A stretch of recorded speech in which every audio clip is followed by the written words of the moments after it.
Steven here from RenegadeGolfTraining.com. In today's instructional video, I want to go over self-myofascial release for the lower body.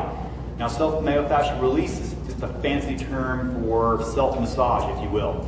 So we're going to be working on releasing muscles, releasing tension in some muscle areas, helping them to loosen up, get more blood flow. It will dramatically help improve your range of motion and will enhance any of the stretching protocols that you should be doing as well.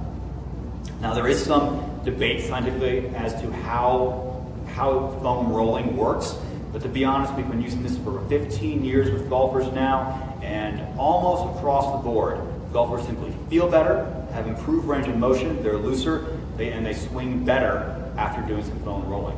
As a side note, we are able to foam roll immediately before golf, which can improve range of motion.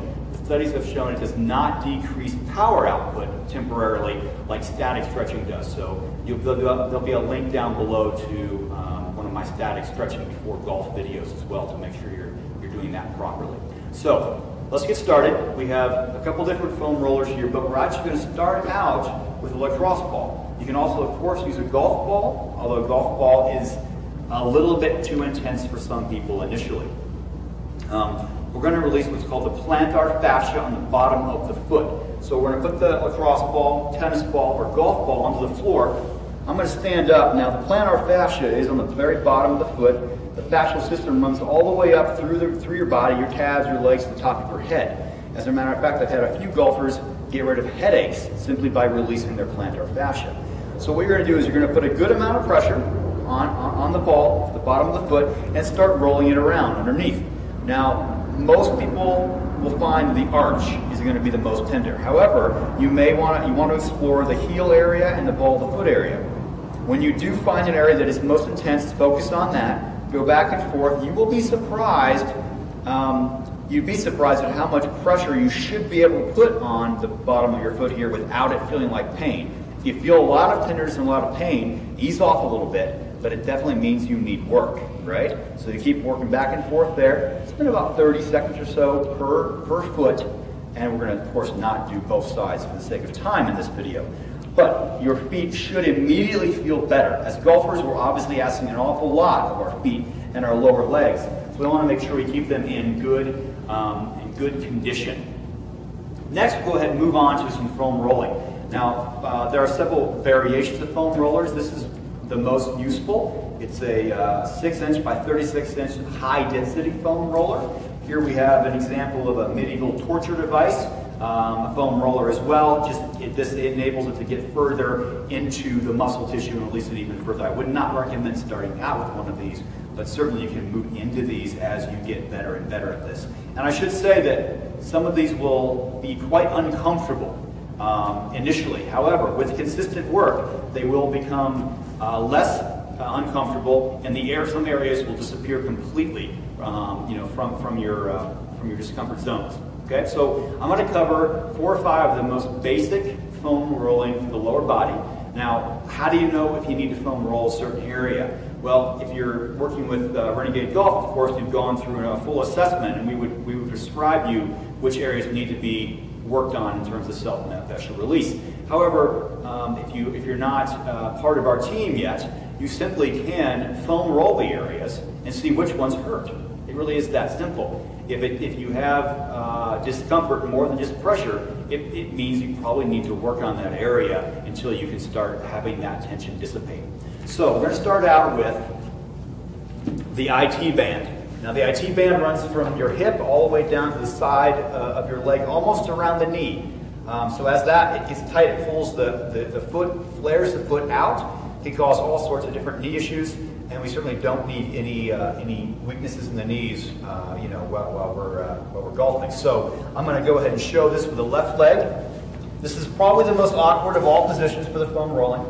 The IT band, again, is from the hip down to the knee.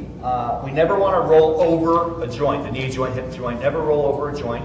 So we're going to start with the foam roller just above the knee. I have pressure on my forearm, of course, and I can put pressure here to relieve it if it's too intense. But most of the pressure is all focused on my IT band down just above my knee. Now I'm going to keep some core tension so I don't stress my low back, and I'm going to slowly, is the key, I'm going to slowly move my body down so the foam roller is moving up. So it's like a massage therapist going through some tight, tough tissue, right? They wouldn't go like this, right? They'd go nice and slow through the tissue. You find a particularly tight spot, go ahead, breathe into it, relax a little bit, see if you can allow it to relax, and or you can go back and forth over it in very small strokes that way. And this general protocol applies to all the areas that we'll be covering today. Next, I'll come up into hamstrings, the back of your legs this way. So we can push the butt off the floor a little bit. We can start, again, to move the body down. Foam roller moves up. Go back and forth. You can rotate legs both directions, internal, external. Get you a little bit of the side and inside hamstring. Cross it over if that doesn't seem like very intense. That should do it. Put all your weight now on just one hamstring at a time, and you'll probably find some areas in there that need attention. Moving down to the calves, another very important one, especially if you're walking the course all the time, right, is to keep the calves in good length tension balance. Again, bridge up just a little bit off the floor. Let's roll the big part of the calf for sure. Rotate left and right. Get the inside, outside of the calves. And then when ready, you can cross over and put all your weight just on one calf, which is usually more than enough to start finding those areas that are sharp. Tender. Work on those, breathe through them. Don't spend a lot of time on it. Usually 20, 30 seconds initially. Done consistently is the key. Finally, we're going to work on the quadriceps. So for that, I'm going to roll over prone or face down. I'm going to start just above my knees. Now I'm going to start out with two-legged version, which I'd recommend you doing as well. Again, I keep tension in my core so my back does not sag. The last thing we need is to injure our low back while trying to help out our quads, right? So keep some tension here. I'm going to move slowly down. The foam will roll up. Of course, I can move internally, externally, get different areas of the quadriceps or the thighs. Then, if that's adequate, it's fine. If not, you can go ahead and double up. And again, this puts double the amount of pressure on the quadricep through the foam. And again, I can roll. I'm searching out the tight fibers. I'm searching out the areas that, like that one right there, for example, that need a little bit of attention, breathing into that, and then moving on to the next one. And finally, I want to go ahead and hit and address the glute muscles, your butt muscles. Again, glutes are the powerhouse of the golf swing. All right, they're the king of power, and we consider the abdominals to be the queen. Right, together they're the big power producers of the golf swing. So we work the glutes a lot, activate them a lot. However, we also need them to have good quality tissue. You can't just be a tight ass, right? If you are a tight ass, you won't be able to contract and produce a lot of power. So we need to make sure that not only are they strong, but also have the nice pliable range of motion we need. So to do that, we'll come back to a lacrosse ball. Do not do this with a golf ball. A lacrosse ball or a tennis ball, to start out with, is fine. We're going to cross the leg over the same side of the glute you're working on. Now you should have absolutely no problem finding tender areas in here. We have not only glute maximus, but we also have all the deep hip rotators that are very hard to get to, hard to stretch, and you'll find those by moving around and letting the lacrosse ball kind of settle. It'll settle in a notch. There'll be several different notches you can settle into, and then you can rotate back and forth. This oftentimes people start sweating a lot here, sometimes more than the workout. So go easy on yourself with this one. Do not kill yourself. You can always start out without crossing the leg over and get a little bit less intense on this. But you will feel your hips have much better movement, much better range of motion, and have much more fluidity in your swing by doing that one. So there you've got it, kind of an overall lower body foam rolling, self-myofascial release session.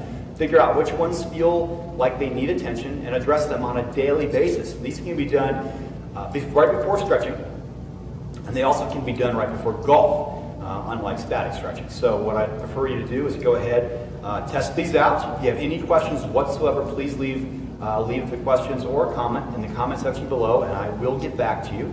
Our next video will be dealing with self-myofascial release for upper body for golfers. Until next time.